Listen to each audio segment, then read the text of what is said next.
সোনার বাংলা, আমি তোমায় ভালোবাসি, চিরদিন তোমার।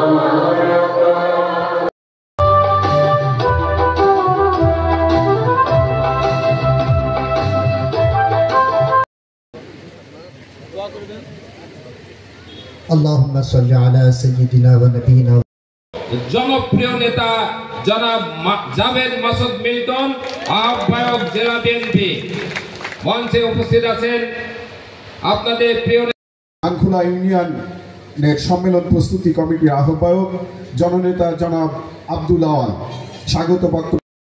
সামনে এই যে বাম সাইডে যারা আছেন একেবারে সামনে সামনে চলে আসুন, সামনে সামনে। তাহলে এত ফাঁকা চেয়ার থাকতে আপনারা কেন দাঁড়ায় থাকবেন আমি তো বুঝতে পারছি না। এত সুন্দর পরিবেশে তো সারাদিন বসে থাকা যায় এমনি এমনি, হ্যাঁ, আর সেই পরিবেশে এসেও আপনারা শৃঙ্খলা। সেই কারণে এই সুন্দর কমিটি গঠন করতে হলো। এই দুজন নেতাকে কমিটি সই করবে, সেই কমিটি চূড়ান্ত কমিটি। সেটা কিভাবে হলো এটা দেখ। আজকে আমরা উপস্থিতি এই মানে অনেক আমরা যখন কথা বলবো